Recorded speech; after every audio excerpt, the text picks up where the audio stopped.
On a rainy Saturday afternoon, Emily sat by the attic window of her grandmother's old house. She was visiting for the weekend, and boredom had crept in faster than the storm outside. With a sigh, she opened a dusty trunk filled with yellowed books, photos, and old notebooks. Among them, a small, elegant envelope caught her eye. The paper felt thick and crisp, untouched by time. Her name, Emily, was written on the front in delicate handwriting she didn't recognize. She hesitated. "Is this for me?" she whispered to herself. She glanced around, half expecting someone to tell her not to open it. But curiosity won. Inside was a letter dated April 18th, 2050. "Dear Emily, you're 17 now. I know you're scared of making the wrong choices. I was too. But everything will be okay. Better than okay. Trust your love for stories, for people, for truth. And please, don't stop writing in your journal. One day, it will matter more than you can imagine. With love, you." Her heart skipped a beat. This had to be a joke. But it felt so real. She ran downstairs holding the letter. "Grandma, did you write this?" she asked. Her grandmother squinted at the paper. "No, dear, I've never seen this before." Emily clutched the letter to her chest, stunned, confused, and strangely comforted.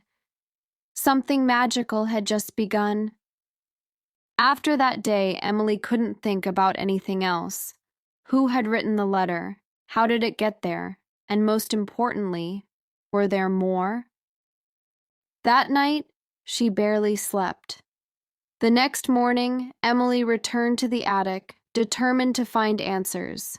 She opened every box, flipped through every book, and checked every drawer. Nothing. Until she noticed a loose wooden panel behind the trunk. With trembling hands, she pulled it back. Behind it was a small metal box with a lock, but the lock was broken. Inside were 6 more envelopes, all addressed to her. She gasped. Each letter had a different date, all from the future. The next one was dated only 2 weeks ahead. She opened it slowly. "Dear Emily, this week you'll meet someone who changes your world. You'll think it's just a coincidence, but it's not. Be kind. Be brave. And when you feel afraid to speak, remember, your voice matters. From the future, you." Later that same week, while walking home from school, she bumped into a boy outside the local bookstore. Books scattered everywhere. "I'm so sorry," she said, kneeling to help him pick them up. The boy smiled. "No worries. Honestly, I'm glad someone else in this town still reads real books." His name was Jack. He was kind. He listened when she talked. He asked about her writing. He made her laugh in a way she hadn't in a long time. Emily's heart fluttered. She remembered the letter. This is it, she thought. This is what it meant. But deep down, she had more questions than answers. Emily and Jack started spending more time together. They would meet at the bookstore, walk through the park, and share stories over milkshakes at the old diner near Main Street. Emily felt something growing inside her, something she hadn't felt before, hope. But at the same time, the letters waited. She hadn't opened the others yet.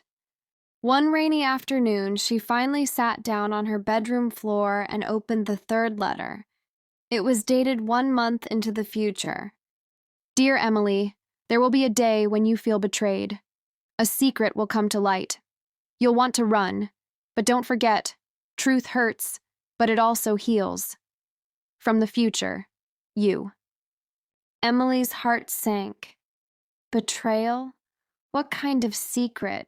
She tried to ignore the letter. Maybe it was wrong. Maybe nothing would happen. But a few days later, while scrolling through social media, Emily froze. There it was, a picture of Jack, smiling, with another girl, holding hands. And the caption said, "Can't believe it's been 1 year with this one." Emily's world cracked. She called him. "I need to ask you something," she said, trying to keep her voice calm. Jack was silent for a moment. Then he said, "I was going to tell you. I didn't know how. I didn't mean for any of this to happen." "You lied to me," Emily whispered. "I didn't mean to hurt you," he replied. "But now, I don't know what to do. I think I'm falling for you, Em." She hung up. Tears rolled down her cheeks as she opened the fourth letter, hands shaking. "Dear Emily, this is the moment you grow. You'll feel lost. But pain isn't the end of your story. It's the beginning of a new one." Emily didn't leave her room for 2 days. She stared at her ceiling, listening to the rain tap against the window. Jack tried to call. He texted. He sent voice messages, but she didn't answer. Inside, her heart was loud with questions. Why did he lie? What did she feel now? Could she forgive him? Then, something shifted.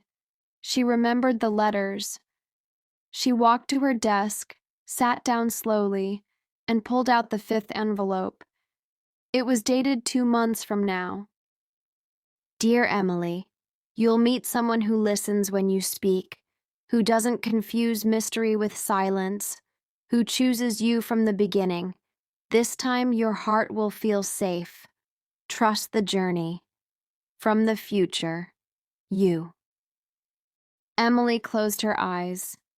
She wasn't angry anymore. She was tired of holding pieces of a love that didn't belong to her. So, she sent Jack a message. "I forgive you, but I'm moving on. You had your chance, and someone else is waiting for theirs." Weeks passed. The sun came out more often. Emily smiled more easily. She started going to the park again, with a book and coffee in hand. One afternoon, she felt a presence beside her. "Excuse me," a gentle voice said. "I think we're reading the same book." She looked up. He had kind eyes, dark curls, and a calmness that felt like a quiet lake. His name was Alex. They talked for hours, not about the past, not about heartbreak, just about life, music, books, and dreams. Later that night, Emily opened the final letter. "Dear Emily, you will not regret letting go. This new love will grow slowly but deeply. You will laugh again, fully. You will be seen. And more than anything, you will be loved the way you always deserved. From the future, you." Emily placed the letters back in the box. She no longer needed them to tell her what to do. Her future had finally arrived, and she was ready. Thanks for listening to Fluent Tales. Did this story inspire you? Subscribe to hear more English stories like this one. We learn best when we feel every word.